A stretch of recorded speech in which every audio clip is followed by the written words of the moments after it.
आश्रम के पुण्यार्जक हैं अरह सागर गुरु भक्त परिवार। तो गुरुदेव कह रहे हैं संत समागम की यही तो सार्थकता है, संसार का अंत दिखने लगता है।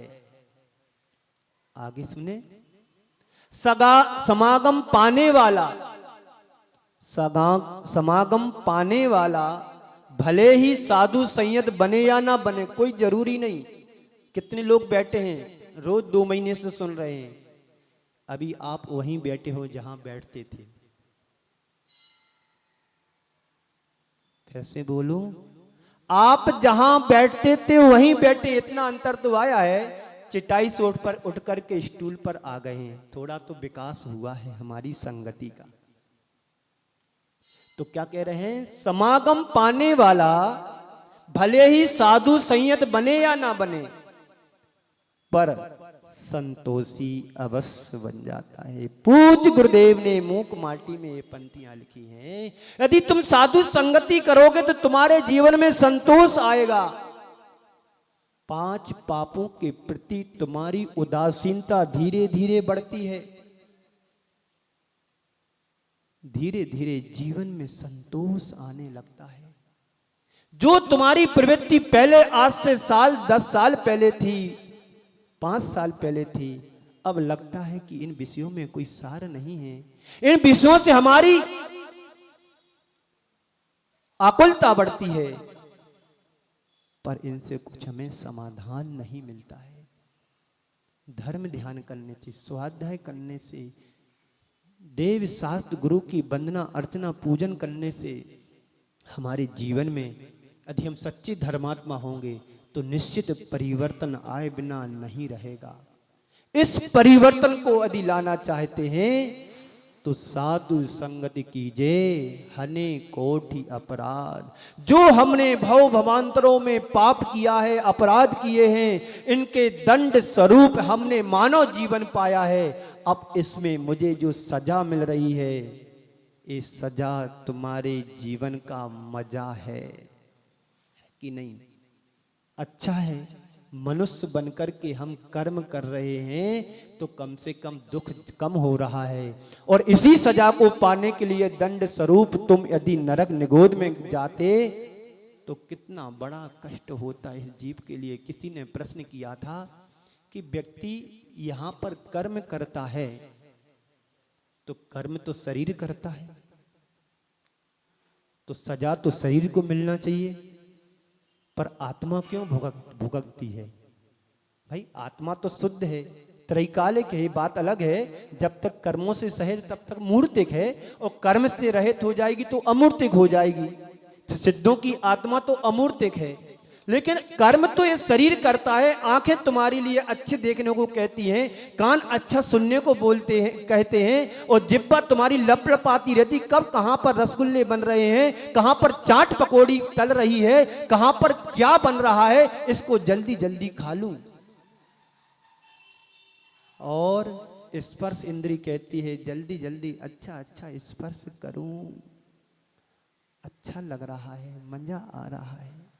पर करती तो इंद्रियां हैं, और सजा किसको भोगना पड़ता है? शरीर के लिए। जो जिब्बा है ना तुम्हारी, इसी जिब्बा से हमारी अच्छे वचन बोलते तो लोग प्रशंसा के पात्र बना देते हैं, और इसी जिब्बा से तुम किसी को गाली दे देते तो तुम्हारी बत्ती सी बाहर आ जाती है। होता ना ऐसा? पहलवान के सामने 2 गाली दे करके आओ, फिर क्या होगा पता पड़ेगा, किले की खाई बन जाएगी। जो बाउंड्री वाल है ना दांतों की, सब बाहर आ जाएंगे। तो साधु संगत कीजिए साधु की, कटे हने कोटि अपराध। यदि संगति हमारी अच्छी होती है, संगति साधु की होती है।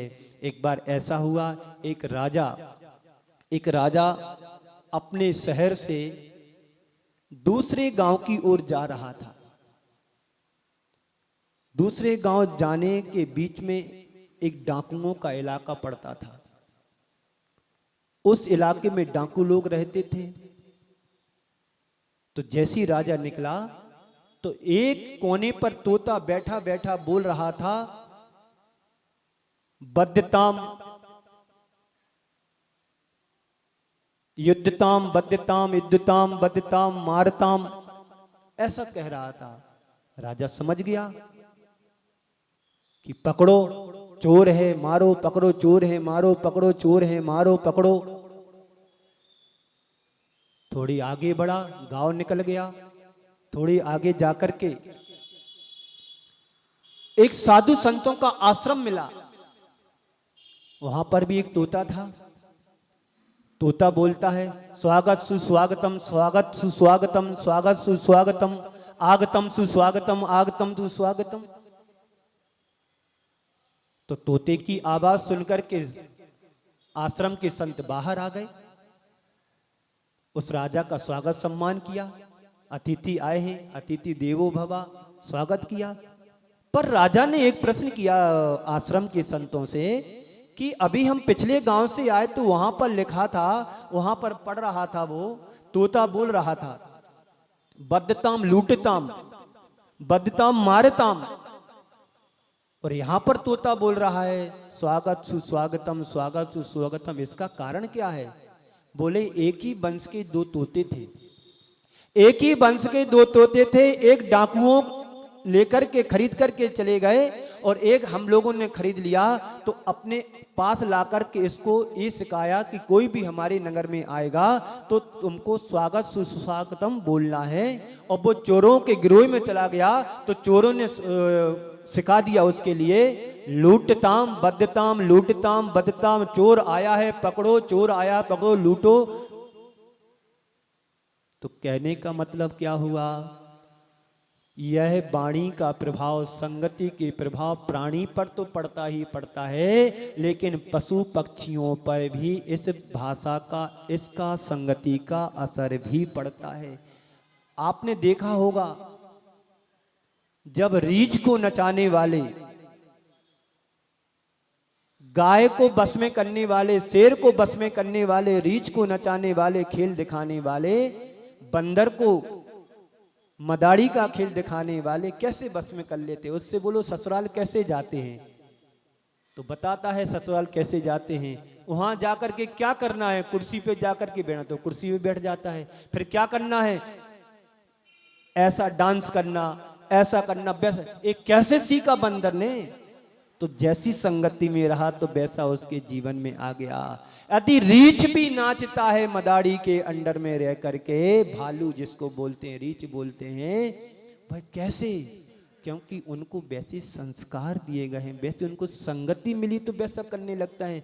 आप जाते हैं जूही घर में, चिड़ियाघर में शेर रहते हैं, उनको कौन देने जाता है भोजन? वहां का कर्मचारी। क्या उसके ऊपर टूट पड़ता है? आपने कुछ साल पहले, 4-5 साल पहले की एक घटना है, 3-4 साल पहले की, शायद दिल्ली की है। एक लड़का चिड़ियाघर में गया, वो सेल्फी ले रहा था बाउंड्री वॉल पर खड़ा होकर के, बाद में मर गया। वो कैसे मर गया तो बताता हूँ। शेर आया, उसने, अब ये चढ़ नहीं सकता, 30-40 फीट ऊंची दीवार है, कोई पकड़ने का सहारा नहीं, चढ़ नहीं सकता, आप क्या करे? सामने से शेर आया, क्योंकि ये लोग सब शेर को पत्थर मार रहे थे, कुछ कर रहे थे, वो शेर वहीं पास में था। वो शेर समझ गया कि जी मुझे मार रहे हैं, तो सबसे पहले तो उसने उस लड़के को हाथ से सहलाया, सूंघा कि वही व्यक्ति है कि कोई दूसरा है, क्योंकि ये पालतू शेर थे। तो पहले तो 10-5 मिनट तो वो उसकी सहलाता रहा। लोगों ने पत्थर मारा कि ये शेर भाग जाए।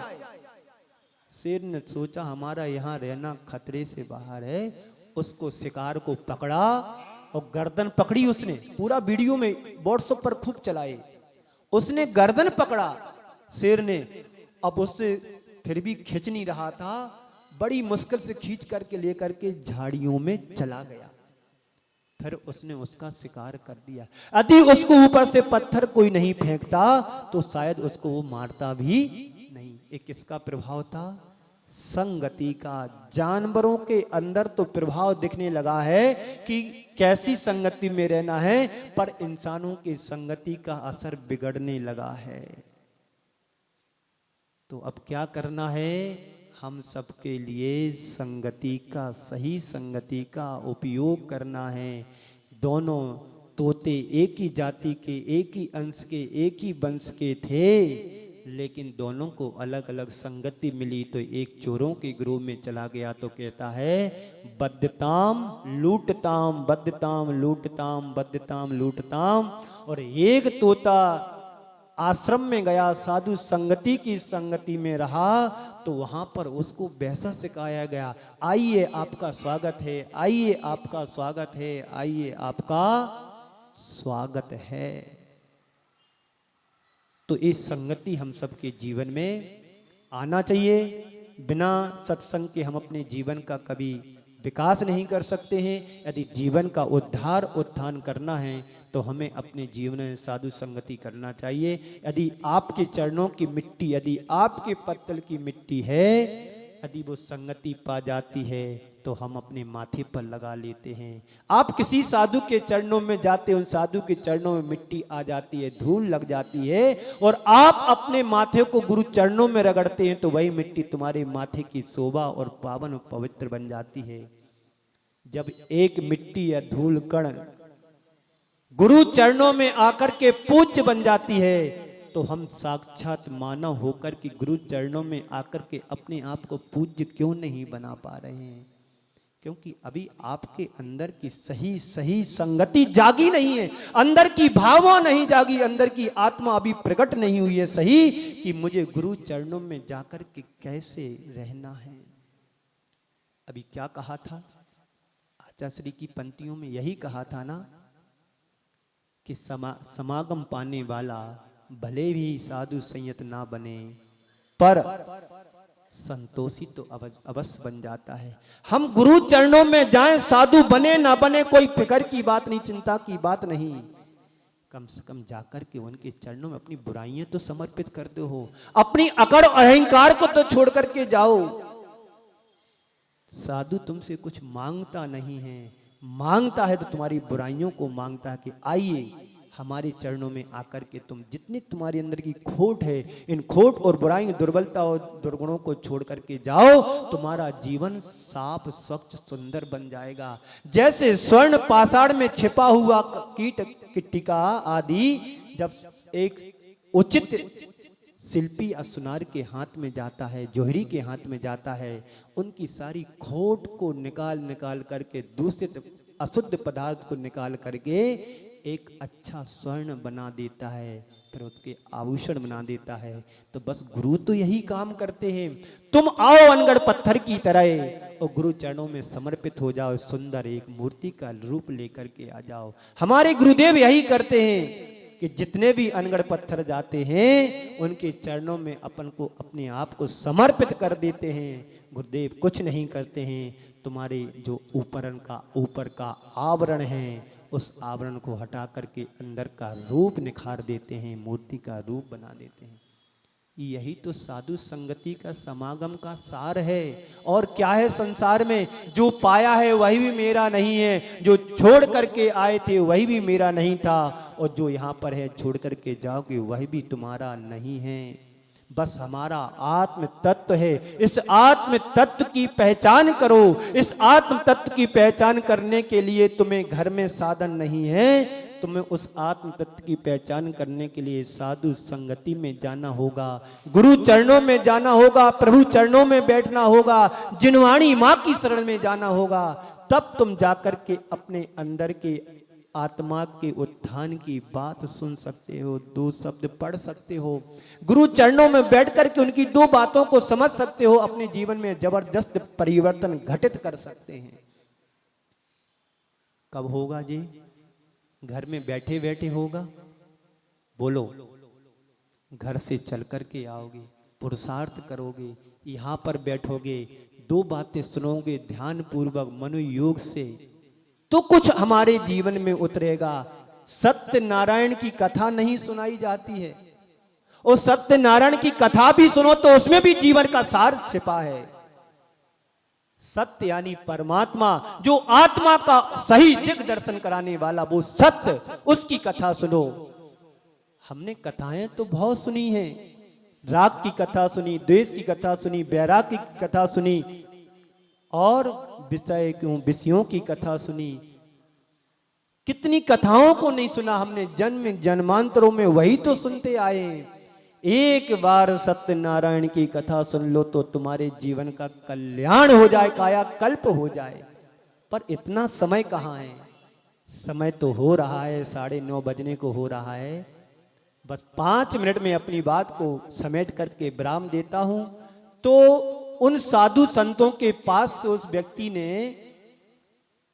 कुछ ऐसी शिक्षा को ग्रहण किया जिस शिक्षा के माध्यम से स्वयं का तो उसने कल्याण किया ही किया है, लेकिन उसके संपर्क में आने के बाद जिन जिन लोगों ने संपर्क किया उन सबका कल्याण होता ही होता है। इसलिए संतों के पास आने के बाद संतोष का विकास होना चाहिए। यदि संतोष को हम विकसित करते हैं तो समझना साधु संतों का समीप हम पा रहे हैं और मेरे जीवन का विकास का साधन बन रहा है। साधु संतों का समीप पाने के बाद यदि तुम्हारे जीवन में विकास होने लग रहा है, यानी विकास घटित हो रहा है, तो समझ लो कि हमारी सत्संगति सही हो रही है।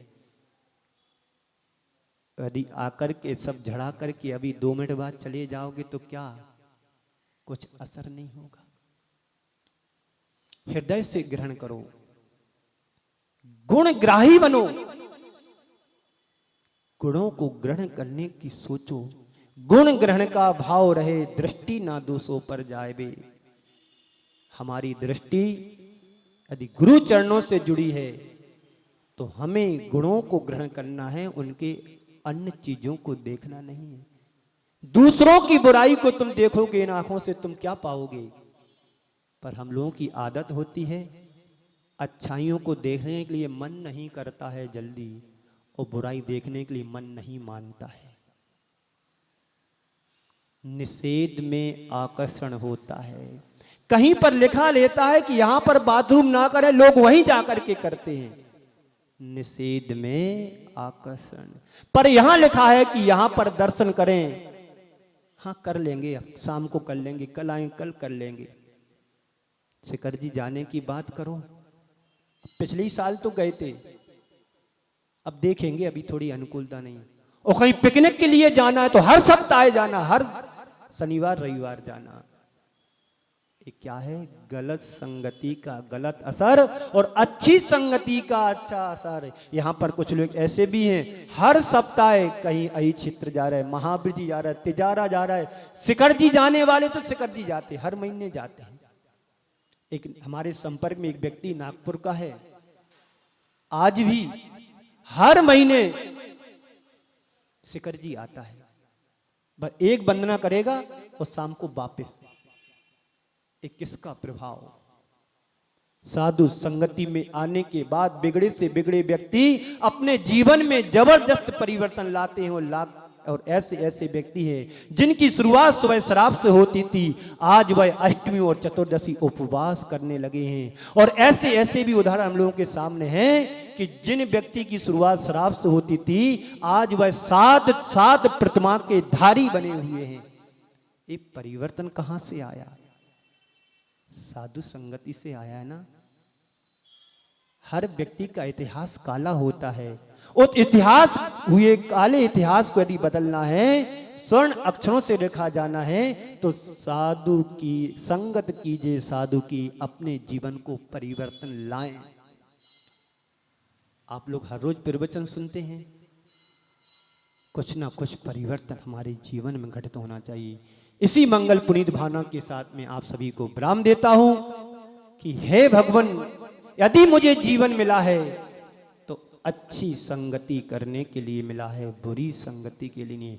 मैं चंदन का वृक्ष बन सकता हूं तो चंदन का वृक्ष बना देना, ताकि उसकी खुशबू दूर दूर तक जाए। पर मुझे भुजंग नहीं बनाना कि चंदन में लिपटने के बाद भी अपना जहर ना छोड़े। इस कार्यक्रम के पुण्यार्चक थे अरह सागर गुरु भक्त परिवार।